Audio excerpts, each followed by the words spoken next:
Agora, 3 horas 10 minutos. Ótima tarde para você. Seja bem-vindo, seja bem-vinda. Chegando mais uma edição do nosso Fala Direito com o nosso querido amigo Daniel Pinho, ele que é estudante de Direito e breve estará formado e com certeza vai fazer aquela famosa OAB, né? Com certeza.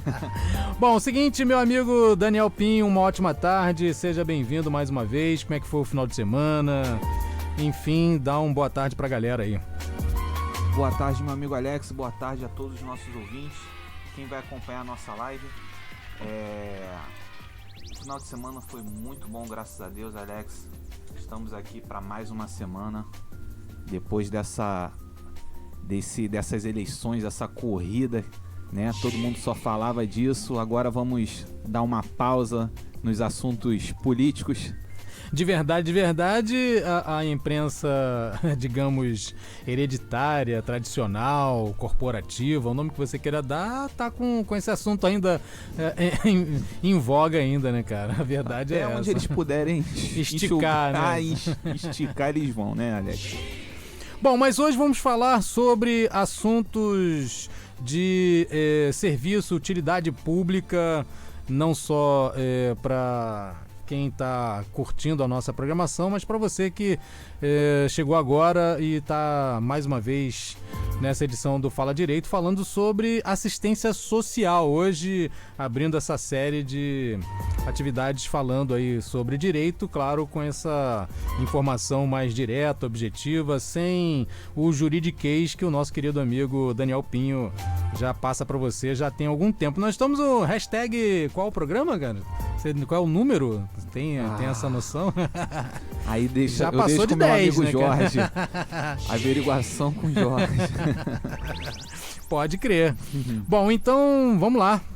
O que a gente tem para hoje, efetivamente? Vamos lá, meu amigo Alex, queridos ouvintes. Hoje nós vamos falar do BPC Loas. Que muita gente confunde, né, as duas siglas, mas são siglas diferentes, né? O BPC é o Benefício de Prestação Continuada e o LOAS é a Lei Orgânica de Assistência Social. O BPC faz parte dessa lei orgânica, né? Perfeitamente. E ele vem da assistência social, né? Tá lá elencado no artigo 203, inciso 5º da Constituição. É um benefício assistencial que garante uma prestação continuada com valor de 1 salário mínimo para pessoas com uma certa deficiência ou idosos que não possuem recursos para manutenção própria nem de sua família. Também no artigo 203, caput, nós vemos que a assistência social ela vem com o intuito para quem dela necessitar, independentemente de contribuição. E é aí que é o X da questão, isso que eu ia colocar, a Seguridade Social. Essa, inclusive, Alex, é uma diferença entre assistência social e previdência social. A previdência social, existe sim uma contribuição por parte ali do trabalhador, da trabalhadora. A assistência social não. A assistência social, independente de contribuição, é o Estado, digamos, da sua terceira geração, o Estado social, que vem a resguardar os menos favorecidos. Então, a ideia da assistência social é essa, independente de contribuição, tá? Ela vem com o intuito de reduzir a vulnerabilidade socioeconômica e a pobreza. Lembrando que o Banco Mundial, no ano de 2023, colocou o Brasil, rapaz, com 45,5 milhões de pessoas em situação de pobreza. Isso dá 1/5 da população. Então é um número um pouco alarmante, né, Alex? Até assustador, e liga o sinal de alerta. Liga o sinal de alerta. Mas falando um pouco do BPC, como já havia falado, dá direito a um salário mínimo. Não tem direito, importante também frisar, ao 13º, tá? E a pessoa precisa comprovar pelo menos uma renda de 1/4 do salário mínimo. Salário mínimo vigente. Vigente, que hoje está lá em 1.412, né? Isso daria uns 350 e pouco. Então a pessoa precisa comprovar isso, lembrando que a idade também para os idosos, né? Porque ela abrange sobre os incapacitados e os idosos apenas. Sim, tá? na questão dos idosos, aqueles que têm 60 anos ou mais ou 65 anos ou mais? Eu tenho essa dúvida.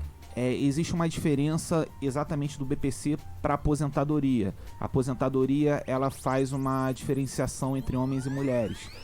No BPC não, no BPC é a partir de 65 anos, seja homem, seja mulher. Então tá respondido. Então a gente precisa aí do caráter da idade e da renda, que é muito importante. As pessoas que não têm a questão da deficiência, a gente não coloca a idade, né? Basta que seja comprovado essa incapacidade, seja mental, física ou sensorial. Tá, em um parêntese, como é que comprova essa deficiência? Via INSS, via perícia médica do SUS, como é que funciona exatamente? Através da perícia do próprio INSS. Ah, então só o INSS em que determina. O órgão... Você pode até ter outros laudos que acaba contribuindo, mas não é o definitivo. Sim, não é o definitivo, mas é importante que em qualquer perícia, o chamamento do INSS, a pessoa que sofre por alguma incapacidade, ela precisa levar os próprios laudos e exames médicos. Perfeito. Isso é de suma importância, que é um meio de prova que ela tem. Então nós já respondemos várias perguntas. A primeira delas, o que é a diferença entre um e outro? A faixa etária, tanto para idosos com relação agora também aos incapacitados do ponto de vista chamado, como é que é? Tem um nome, PCD, né? Sim. E também entra também a síndrome de autismo, como é que funciona isso? Também entra, né? Também entra. Espectro autista. Sim, também entra. Uma outra... Espectro autista. Dentro desse arcabouço de pessoas que, em tese, têm o direito. Lembrando que isso depende de um estudo de um assistente social, tá? No próprio CRAS, a pessoa precisa se dirigir, que é um centro de referência de assistência social, e lá, através de um assistente social, tentar solicitar esse benefício. Ou seja, no caso, para diferenciar, no caso da perícia médica através do INSS, o cara pode até ter laudos do SUS, ou mesmo de clínica particular, desde que os médicos sejam efetivamente com seu CRM normatizado. Mas no caso do espectro autista tem uma outra forma, ou seja, na verdade, você vai até o CRAS. O primeiro passo da pessoa, seja ela idosa ou incapacitada, é ter o CAD único, que é o cadastro único. Inscrito no CAD único. Inscrito no CAD único, porque o CAD único, ele é a representação perante a União. A União, através do CAD único, ela tem a noção do nível e do quantitativo de pessoas que precisam em todo o território nacional, que tem essa necessidade de auxílios do governo. Então a pessoa precisa estar inscrita no CAD único e precisa, quem já está no CAD único, sempre atualizando sobre quaisquer mudanças que venha posteriormente ter.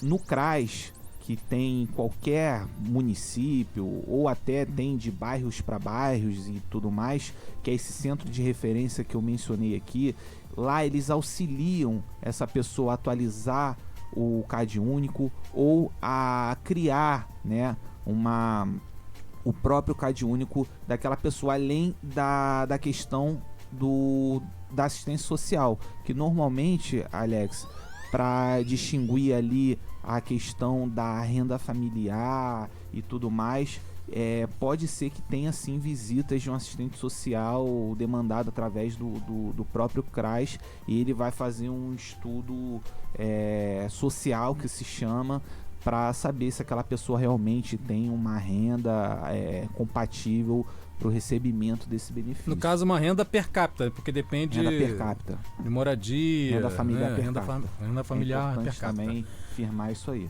Tá, eu hoje completo 65 anos de idade, não contribuí com o INSS, como é que eu faço para requisitar efetivamente? Então, no seu caso, Alex, você tem um dos requisitos que é a idade, mas precisa ter a renda compatível de 1/4 do salário mínimo. Sem a renda, não é viável. Entendi. Isso é importante também. Se você ultrapassa esse claro. limite per capita de renda familiar, você não tem direito. Não tem direito. O BPC, esse benefício de prestação continuada, ele não é aposentadoria. Ele é um benefício, obviamente, com prestações para necessidades básicas ao longo do tempo, mas que sobre qualquer mudança futura, ele pode ser interrompido.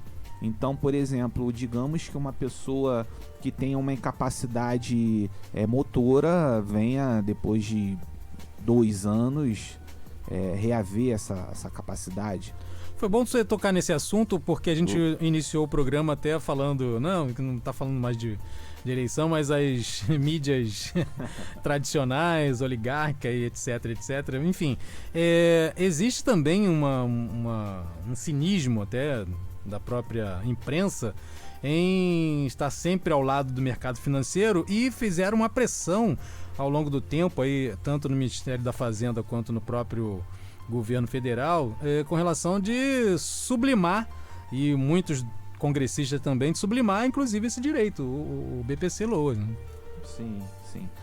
É porque, assim, é um benefício que vem a dar um princípio de uma equidade, né?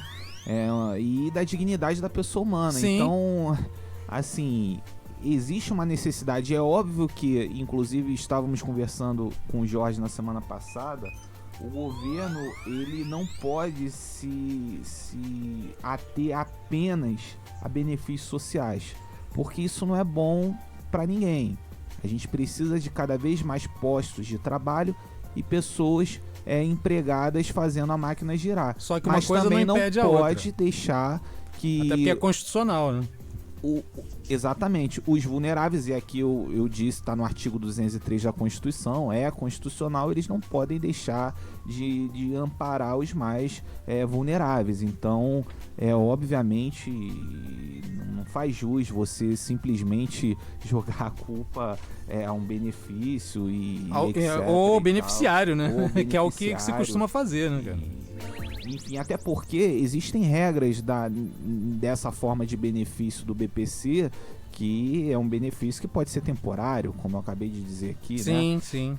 E aquele seu exemplo da sua idade, 65 anos, e preciso comprovar 1/4, esse 1/4 do salário mínimo de renda, ele não é um direito, digamos, ele não é taxativamente absoluto, porque existe uma flexibilização, inclusive está na norma, que se você até receba mais do que esse valor, mas que precise gastar dinheiro com medicamentos, por exemplo, fraldas, né, para quem é idoso, e transporte especial e coisas do tipo que comprometam a sua renda, pode existir sim uma flexibilização.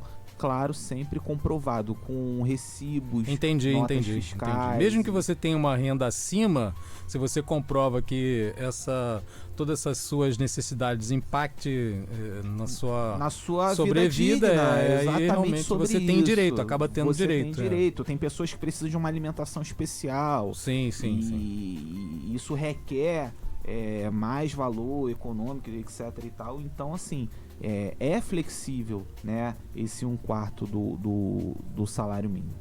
E eu creio que tenha que ser, aqui vai uma defesa, né?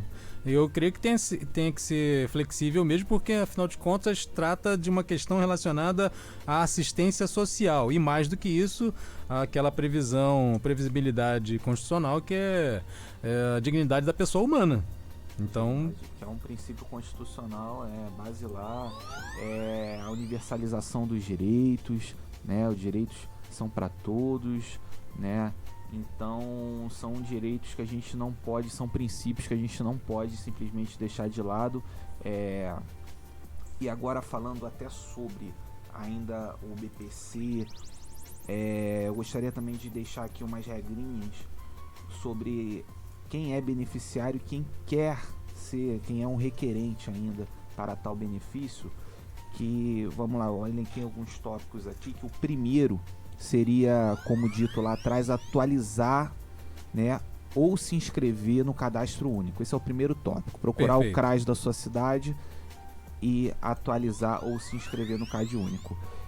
Para quem tem incapacidade, ter em mãos o laudo e exames médicos, tá, atualizados e etc. e tudo mais para apresentar ao INSS. Perfeito. Beleza? Caso seja convocado, a pessoa que já é beneficiário receba uma carta em casa sobre a convocação, sempre comparecer às perícias, ao chamamento das perícias. Não pode deixar de ir. Jamais deixar de ir. Tá? Normalmente, a cada 2 anos existe uma atualização, etc. e tal. Isso é importante. Uhum. Caso o benefício seja negado, existe um recurso administrativo que pode ser feito no próprio INSS. Eu ia fazer essa pergunta, né? Então, também a pessoa, de repente, lá na entrevista, ela pode ter dito algo que o assistente ou o médico não tenha entendido ou entendeu de forma errada e não ficou muito claro e foi negado. Ela pode sim recorrer de forma primeiramente administrativa pelo INSS, tá? Caso seja negado, nessa forma administrativa, aí sim procurar o âmbito judicial. O INSS é uma autarquia federal, então a competência é da Justiça Federal.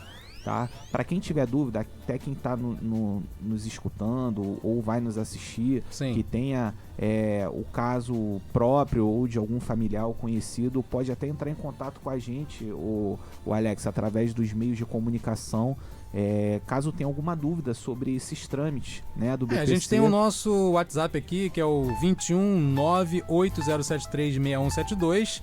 Eu vou repetir, 980736172, que você pode e deve participar aí da nossa live, mandar o seu recado, e lembrando que vai estar disponível e você pode a qualquer momento assistir, você que deixou para assistir depois, então assim, boa noite, boa tarde, bom dia, seja lá o momento que for. O telefone daqui, o WhatsApp da Rádio Jovem Rio é o 21980736172. E claro, lembrando que você tem que deixar aquele famoso like, né, cara, para que a gente possa subir essas informações e chegar a mais pessoas, beleza? Bom, eu fiz uma observação que você... porque hoje você pode fazer recorrer de maneira online. Você pode entrar lá no Meu INSS, sim. Enfim, aí você consegue, ou pelo gov.br. E como é que funciona exatamente? Dá um... Online você pode, através dos sites que você mencionou, também fazer recorrer, mas é importante, Alex, ser sempre assistido por algum profissional. Às vezes um recurso administrativo é sempre um recurso que pode ser um pouco complicado, né? Entendi. Pode ser negado, a chance de ser negado novamente é muito grande. Então é importante, é óbvio que a pessoa pode recorrer apenas ela, né, como pessoa física, mas é bom sempre ter auxílio de alguém para poder emitir esse recurso aí. Porque a chance de ser negado novamente é muito grande. Porque às vezes as pessoas, elas deixam algumas informações importantes de lado. Por exemplo, você pode... se você é negado um benefício, você não precisa esperar 2 anos para poder solicitar novamente o BPC. Porque hoje você pode morar com alguém... Não tem uma carência. E ter uma renda, essa pessoa tem uma renda junto com você, e essa pessoa se mudar em menos de 2 anos, porque normalmente é assim, né? O prazo que eles dão é a cada 2 anos. Então, se houve uma mudança instantânea, você já pode comunicar ao INSS. Ou seja, entendeu? Se você hoje tem um cônjuge que consegue estabelecer uma renda familiar que ultrapasse aquele valor mínimo que a gente falou, amanhã você se separa, Exatamente, ou você mora com alguém e essa pessoa até então é empregada e amanhã ou depois é mandada embora do emprego e etc e tal. Essas coisas do cotidiano, elas têm um caráter mais urgente, então você pode sim comunicar sempre ao INSS, tá? A família, o poder familiar, porque isso é de suma importância, tá? Quando você vai lá comunicar ao INSS e tudo mais, tem uma lei que é a 12.435 de 2011, que elenca a família, ou seja, os membros que podem lá ter essa composição da renda familiar que nós falamos aqui, que é o próprio requerente, né? O cônjuge ou companheiros, lembrando que hoje companheiro, existe um entendimento jurisprudencial que equipara companheiros aos cônjuges, né? Quem tem união estável ou casada e tudo mais. Os pais, madrasta ou padrasto, os filhos e enteados solteiros, tá? É importante frisar isso. E os menores tutelados no teto, sobre o mesmo teto que o requerente. Tá bom? Você falou, irmãos solteiros também. Você falou sobre um assunto também que muita gente tem dúvida, como é que funciona essa sucessão de bens. Também uma outra coisa interessante para a gente falar aqui em algum programa para frente, né? Assim, colaterais, ascendentes, descendentes, essa... tá no direito de família, sim, né? sim. É importante também, é um assunto importante. Mas... Agora, eu falei dessa questão da família, né? Por quê? Porque às vezes a pessoa coloca lá, passa a informação para assistente social que mora, por exemplo, com um primo. Uhum. Tem um grau de parentesco de 3º grau. Então, assim, o primo não entra na questão da composição familiar. Então, por isso que é importante. Irmãos solteiros e filhos e enteados solteiros. Solteiros por quê? Porque às vezes um irmão pode morar com você, mas ele tem uma esposa e filhos em outra casa, e por algum motivo ele tá ali morando com você durante aquele período, e a renda dele ela já é prevista para aquela família que ele já tem. Então algumas informações são importantes ser passadas exatamente por isso, para que o beneficiário, o candidato a esse benefício não perca as oportunidades, entendeu? De conseguir, né, Alex, o benefício, às vezes por faltas de informações ou informações que não foram passadas, né, de forma correta. Perfeitamente. Bom, mais uma edição do nosso Fala Direito. Lembrando que você tem que dar aquele famoso like aí, aquele joinha, para que nossas informações possam subir e chegar a mais gente, aqui através da programação, aliás, a melhor programação online, Rádio Jovem Rio. Fala Direito com o nosso querido amigo Daniel Pinho. O que você tem mais a acrescentar? Você tem alguma dúvida que é mais frequente? O que você tem para acrescentar? Bom, sobre o BPC é isso, é deixar o alerta para as pessoas, e se tiverem dúvidas, entrar em contato com a rádio, conosco, e nós vamos vamos responder aos questionamentos, as perguntas e sugestões de forma mais clara, o que não ficou ainda... se a gente deixou passar alguma coisa. Deixou passar sobre o benefício. Ok, então é o 21980736172, 21 porque quem estiver fora do Rio tem que colocar o 21 na frente, 21980736172. Você que está no Rio de Janeiro, 980736172, beleza? E claro, lembrando que também tem aí o nosso e-mail, cara, você pode mandar pelo e-mail radiojovenrio@gmail.com, Rádio Jovem Rio, tudo junto, @gmail.com. Também a gente recebe as suas informações, os seus questionamentos aqui na programação da Rádio Jovem Rio, que você pode acompanhar, aliás, pode e deve acompanhar através aí do www.radiojovenrio.com e no YouTube, Rádio Jovem Rio, é só procurar lá, beleza? Meu amigo, e o que você tem para finalizar? Qual é o recado final? Bom, o recado final, deixando um rápido resumo, é que o BPC, esquecer que são para 2 tipos de pessoas, incapacitadas ou idosos. incapacitadas de forma, seja ela física, sensorial ou mental. E idosos precisa ter a partir de 65 anos. E essas duas pessoas, esses dois personagens, precisam ter renda até 1/4 do salário mínimo. É flexível? É flexível. Comprovada que tem custo com medicamento, transporte, alimentação especial e tudo mais, também é flexível. Procurar o CRAS através do CAD único atualizado e requerer o benefício, Alex. Mas o mais importante, também procurar aí, claro, um advogado, uma advogada. No caso, nosso amigo Daniel Pinho estará à disposição através do nosso WhatsApp aí, o 21 98073 6172, beleza? Meu amigo Daniel, grande abraço. E aí, tá confiante com o fogão aí? Olha, essa trajetória tanto do brasileiro quanto da Taça Libertadores? O botafoguense é meio ressabiado por natureza, né, meu amigo? Mas eu tô começando já a ter um pouco de assim, fazer um estoque estamos com uns de carne, 3 dedos frango, ali, em pelo linguiça, menos churrasco. Um título aí. Eu acredito que esse ano vai. Beleza. Grande abraço aí, até a próxima. Abraço. Mais uma edição do nosso Fala Direito. Dá aquele joinha aí, hein, cara. Rádio Jovem Rio no YouTube. E vamos nós. Valeu. Valeu.